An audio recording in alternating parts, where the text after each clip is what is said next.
No princípio, Deus criou o céu e a terra. A terra estava vazia e vaga. As trevas cobriam o abismo, e um vento de Deus pairava sobre as águas. Deus disse: haja luz, e houve luz. Durante gerações, esse resumo majestoso da criação de nosso mundo tem sido o núcleo do judaísmo, do cristianismo e do islamismo, as três religiões monoteístas, sendo as duas últimas frutos da primeira. No século XVII, o arcebispo James Ussher de Armagh, na Irlanda, calculou por esses versos iniciais o dia e até o momento exato da criação do mundo, que daria no ano de 4004 a.C. Muitas das edições da Bíblia ainda trazem impressas nas margens a cronologia de Ussher. Infelizmente, essa crença, conhecida como criacionismo, tem encarado a ciência como adversária, e esta, muito ligada à teoria da evolução, enfrentou o desafio, iniciando uma batalha argumentativa ilusória. É lamentável que os dois lados tenham prestado pouca atenção ao que era sabido havia mais de um século, que os relatos da criação no Gênesis eram versões censuradas e abreviadas de textos mesopotâmicos, bem mais detalhados. Estes, por sua vez, eram versões de um texto original sumério. Na antiguidade, o rei era também o sumo sacerdote. O Estado tinha uma religião e um Deus. Os templos eram sede do conhecimento científico, e os sacerdotes, os cientistas.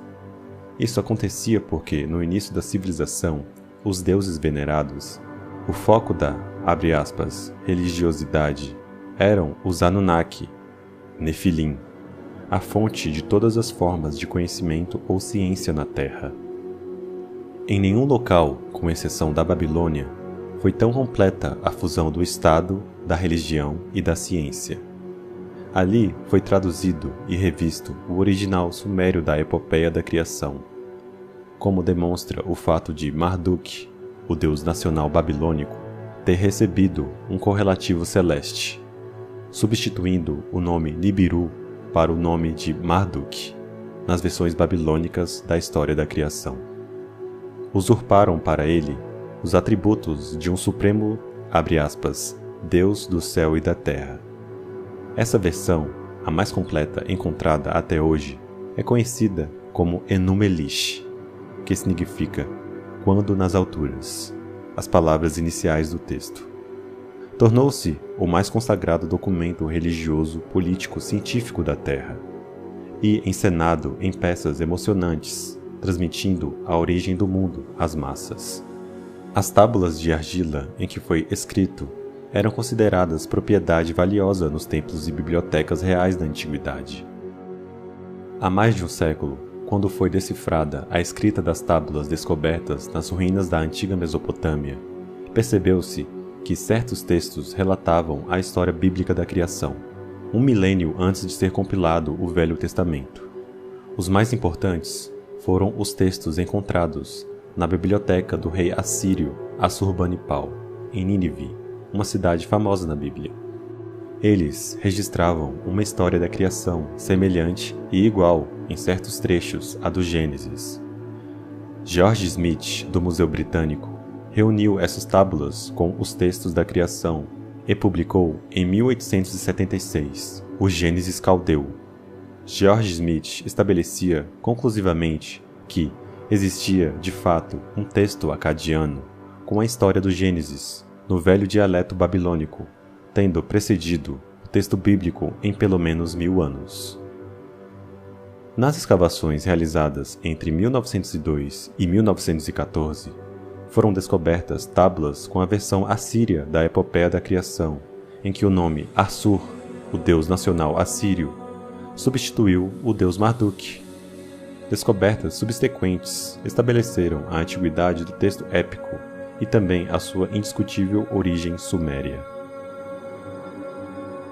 Em 1902, em seu trabalho As 7 Tábuas da Criação, L. W. King mostrou que os vários fragmentos formavam realmente 7 tábuas. 6 delas relatavam o processo da criação. A 7ª era inteiramente dedicada à exaltação, abre aspas, do Senhor. Marduk na versão babilônica e Assur na Assíria.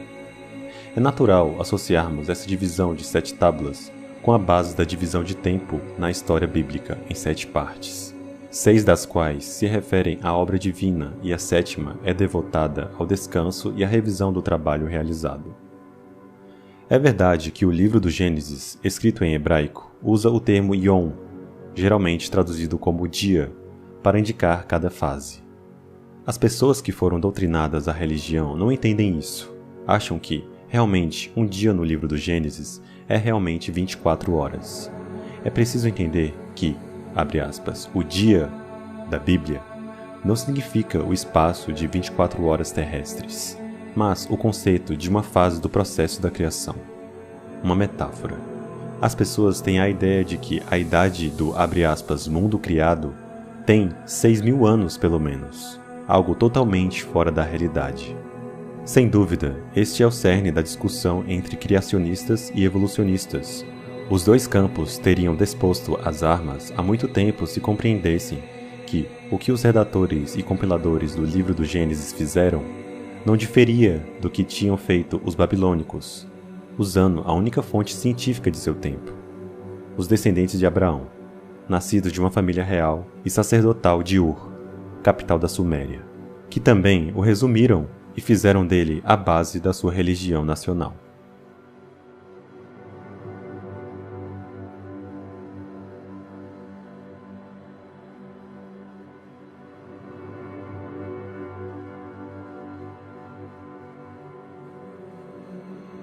Continua.